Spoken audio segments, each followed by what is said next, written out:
Hey, what is going on, guys? It's SR Moore here, and today I have a little bit more of a calmer video. I think it's about time that I just talk about the books, to give you some information about them.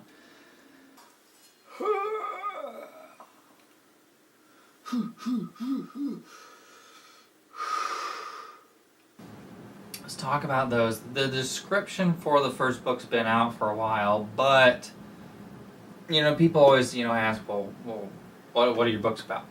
Well, if I was to describe my books personally, I would say I really have the lore of, and kind of like the overall kinesthetic feel or nobleness of the Lord of the Rings, anything done by Tolkien.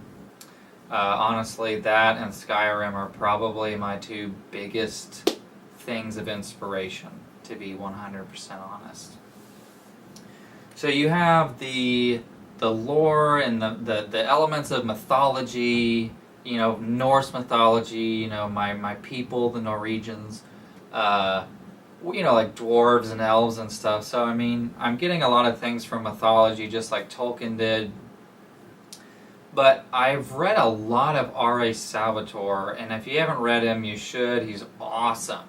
And so my writing style, at least as far as combat, I would say is very similar to his. I go through each swing of the sword. It's very intense.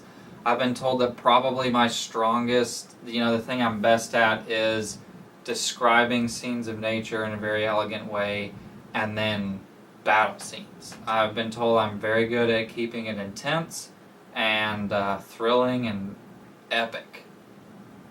So you got the lore and the mythology of Lord of the Rings, and I've made up my own stuff. There's not hobbits or anything like that. I don't want to steal something from him. Only stuff from mythology. And then you have like the action sequences of R.A. Salvatore, and probably similar character development.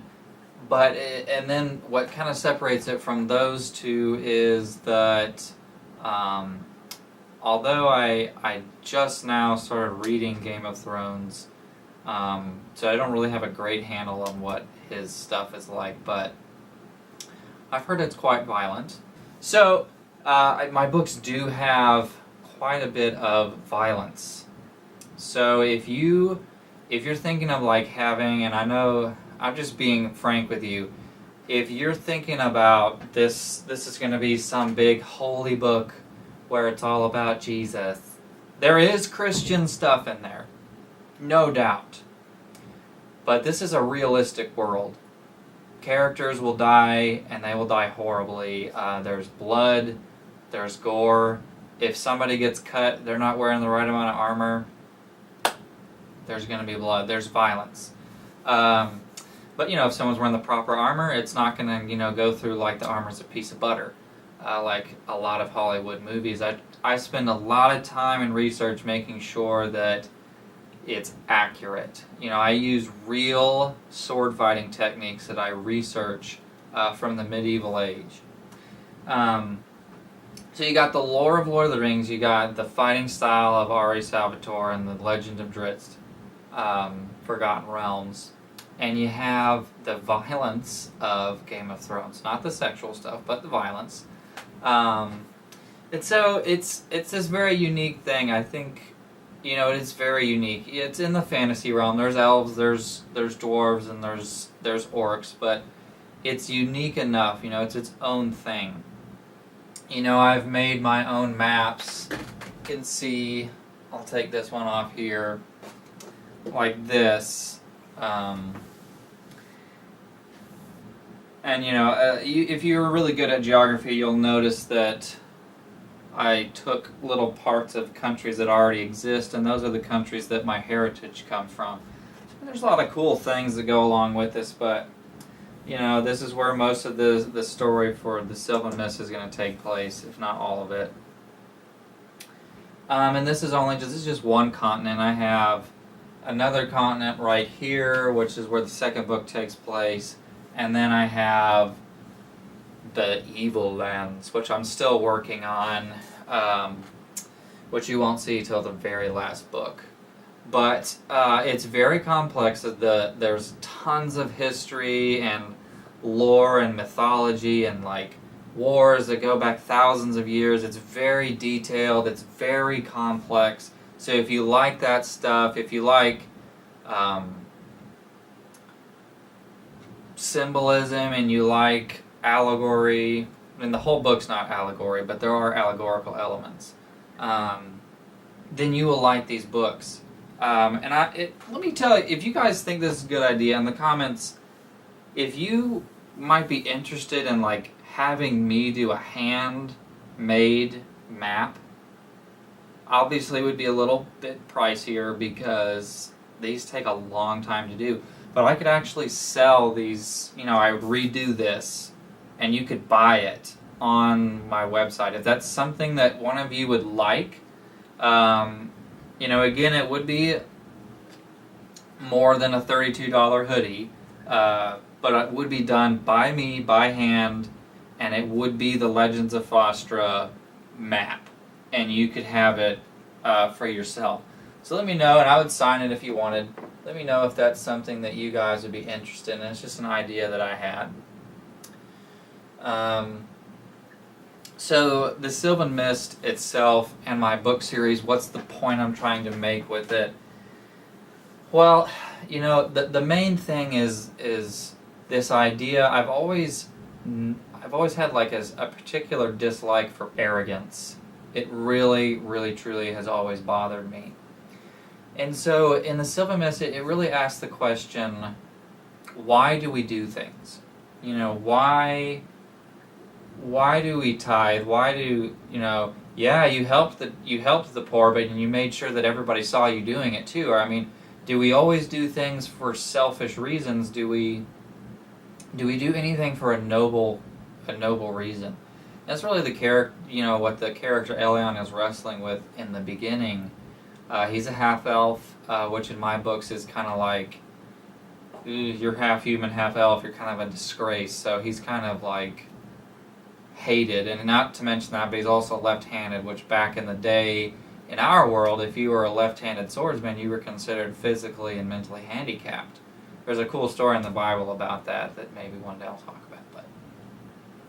So Elion is this misfit who has a destiny much larger than he could have ever imagined. He will be the main character for books 5 through the end, however many books it takes to get there. Now, Saga 1, 2, 3 will follow Narbad the Orc. And you're probably like, Orc? What the heck?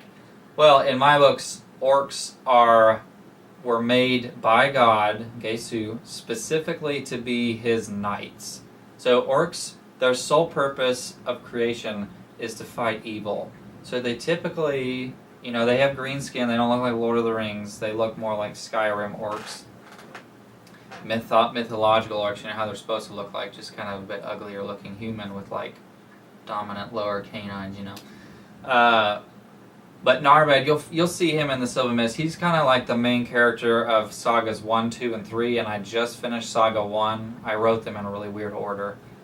Then Saga 4, Whispers of Dawn, which is the second book I wrote again. I know I wrote them in a weird order, book 5, 4, and 1. But that follows the orc Zack Bonebreaker. Oh no, he's an epic character. Probably my favorite character ever. But, so the last 4 books, one of those being the Sylvan Mist, which kind of starts the whole series off on like the sole purpose of it. It's a good point to start reading the series because it introduces you to Narbad and Elion, so you can see both tracks. So although the Sylvan Mist is book 5, it does set up both trilogies, both the prequels and what comes next. And so I'm going to write the prequels first and then go to what's next. But the overall number one point that I'm trying to make in these books is this idea of selflessness and nobility and that life matters.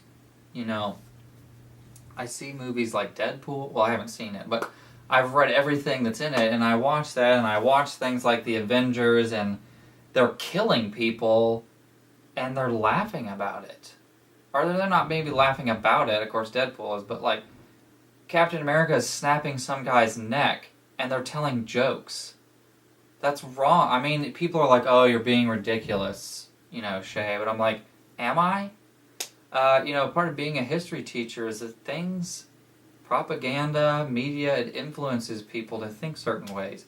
And I see something like Deadpool where it makes it look like killing is a joke, like death is a joke. And somebody who's lost somebody very close, my mom, I can tell you it's not a joke. It's not funny at all. My purpose in writing these books is to show the value in everybody. Doesn't matter who you are. You matter because of who made you. Not because of what I can get from you. Not because of your practical, commodified worth. But because you are inherently valuable. You inherently matter because of who made you and because you're a human being. I love my wife. I would die for Sarah, not because she brings in income and she can do whatever. These practical reasons. I would die for her because I see value in her inherent beauty. Because you see, beauty is what matters, not practicality. That's what matters. It's when we lose focus of that you have people like Hitler that forget where people's worth is. And so I would die for Sarah because, not just because she's physically beautiful, but because she, as a person, matters. To me especially. I mean, I think that's this really beautiful idea that needs to be told, and I think that we've forgotten that people matter. Life is the most important thing on this earth. And I can't emphasize enough how much I want that to be the message of my books, that life and cultivating beauty matters. I heard a sermon by a guy named Skye Jethani, and he's the one that has sparked this whole idea. He's the one that made me realize this, so shout out to him. But he told this story of these French artists in World War II where at the beginning of the meeting, the leader would go up and he would say, how can we plant roses while the world burns around us? He was talking about Hitler and, art. Art. It has no practical value. You just look at it. It's just beautiful. That's all it is. That's all you can get from it. So the leader would go up and say, how can we plant roses? How can we paint or make art? How can we cultivate beauty while the world burns around us, while Hitler does his thing? And everybody in the crowd would get up and they would reply, how can we not plant roses while the world burns around us?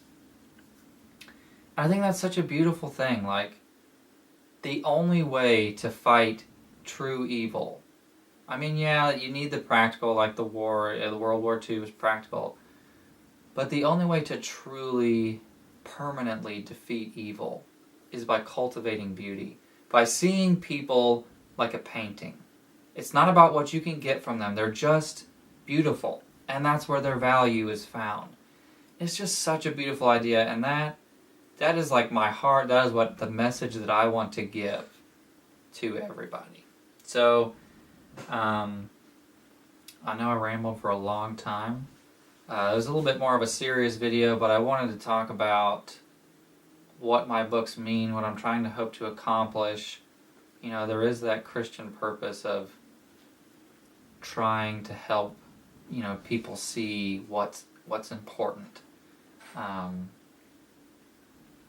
that doesn't mean that there's not gory, lovely fantasy fun and mythical creatures and tons of creativity and whimsical, magical stuff. But if you liked what you heard, pick up my book September 2nd. If you're interested in the map thing, let me know in the comments. I don't have to do it, it's just an idea if you like that. Be looking out for more video updates. Gonna try to do a video of whenever the books finally come in. I'm probably gonna cry.